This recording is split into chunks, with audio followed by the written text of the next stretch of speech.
Hola compañeros, nosotros les vamos a explicar la cuantificación de hormonas con RIA e IRMA. En 1959, el trabajo de Yalow y Berson sobre la determinación de la concentración de insulina en plasma inició el uso de radioisótopos en una técnica analítica conocida como radioinmunoanálisis. Así, en los años 70, casi todas las hormonas se determinaban por métodos de RIA, ya que estas técnicas de inmunoanálisis isotópicos eran 100 veces más sensibles que los métodos físico-químicos usados hasta el momento para las determinaciones hormonales. Para comenzar propiamente con el tema, pues sabemos que en la actualidad los procedimientos de radioanálisis para la medición de sustancias tales como hormonas, vitaminas y fármacos presentes en tejidos y fluidos corporales, especialmente en sangre, constituyen una de las aplicaciones más importantes de las sustancias radioactivas. El radioinmunoanálisis constituye un método típico de radioanálisis que depende de la reacción antígeno-anticuerpo que tiene lugar entre la sustancia que se ha de medir y los anticuerpos presentes en un antisuero. Este tipo de ensayos se logra usando tanto un formato competitivo como uno no competitivo.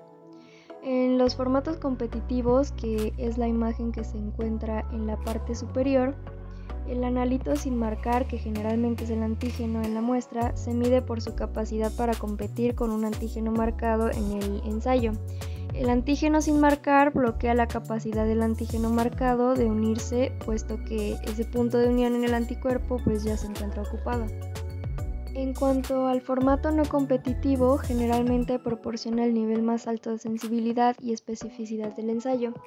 Es la imagen que se encuentra en la parte inferior y como podemos ver y también como su nombre lo indica, pues aquí no se está compitiendo por un lugar entre el antígeno y el anticuerpo.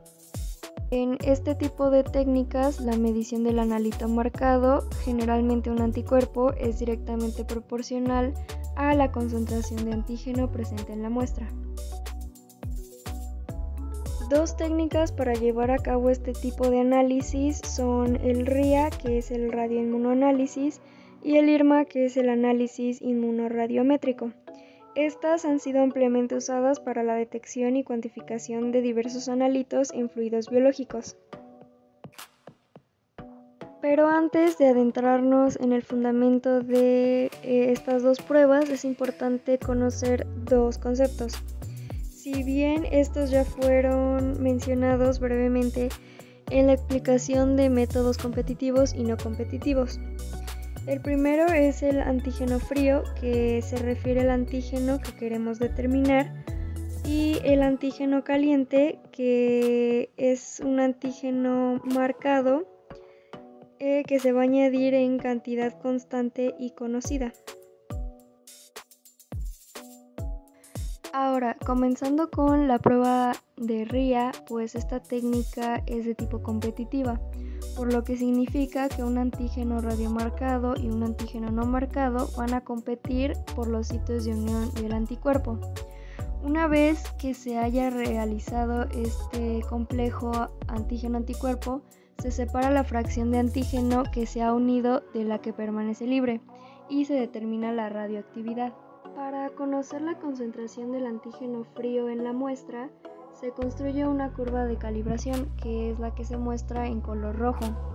Esta relaciona la medida de radioactividad CPM con la concentración de antígeno frío en la muestra. Por otro lado, el ensayo inmunorradiométrico o IRMA es un ensayo no competitivo, en el que la molécula a medir es atrapada entre dos anticuerpos. El primer anticuerpo está adherido al interior de las paredes del tubo y el segundo anticuerpo está marcado radiactivamente para la detección. La molécula a medir, que está en el suero del paciente, se une a los dos anticuerpos formando un complejo anticuerpo-antígeno-anticuerpo que emite radioactividad y esta es medida.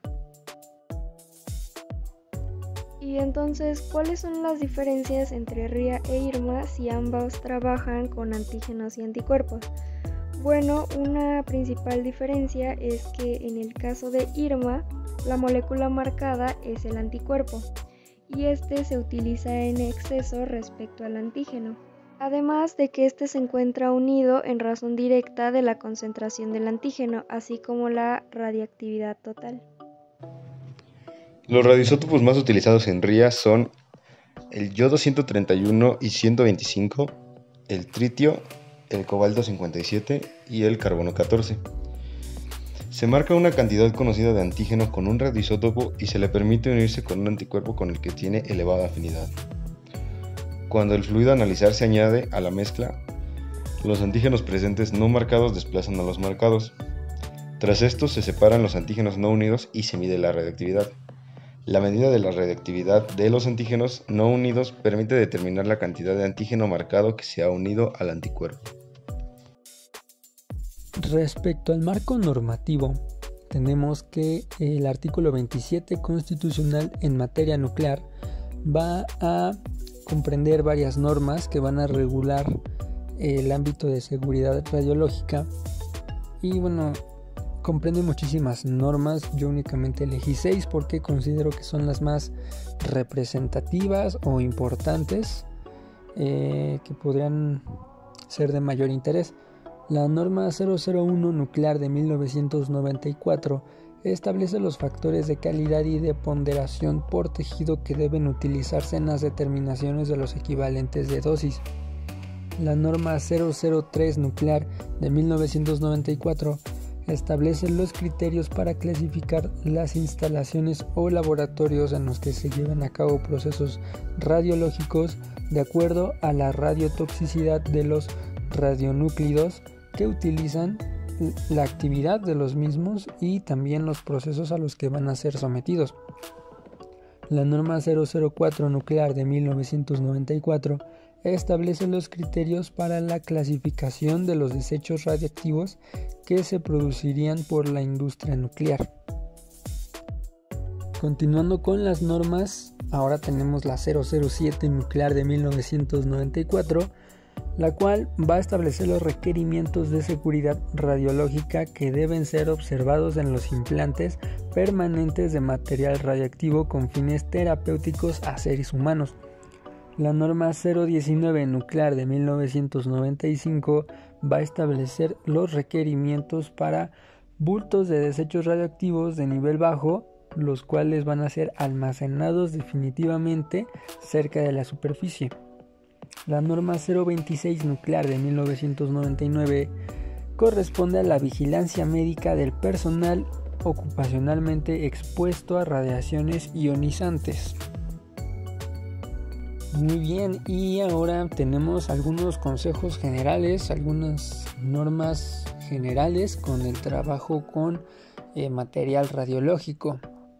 Para empezar, primero debemos guardar la distancia.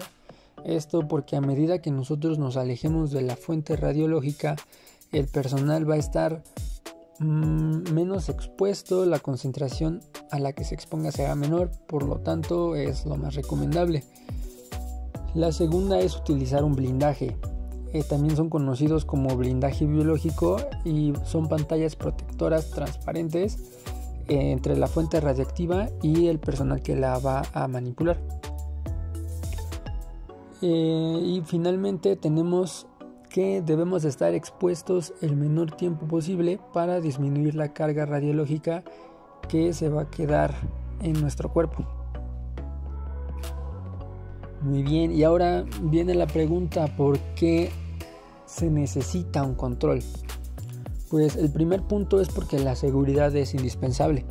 Esto es porque si no hubiera seguridad no habría demanda en este tipo de trabajos, porque la gente sabría que trabajar ahí podría ser muy dañino y pues a nadie le interesaría trabajar en un lugar así, por lo que primero que nada es para darle seguridad al personal y pues hacer posible estos experimentos. El segundo punto es: los riesgos relacionados con la radiación ionizante deben evaluarse y controlarse sin restringir indebidamente la contribución de la energía nuclear. Esto quiere decir que la energía nuclear es muy benéfica, es bastante aprovechable para el ser humano, sin embargo pues es peligrosa, pero no por ser peligrosa significa que no se pueda utilizar. básicamente dice que se le debe de permitir contribuir a la energía nuclear en la medida de lo posible. Sería como que una paráfrasis más entendible.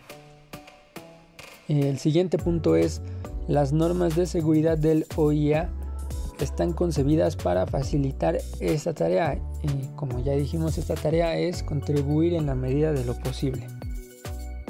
Y bueno, esto sería todo. Muchísimas gracias por su atención.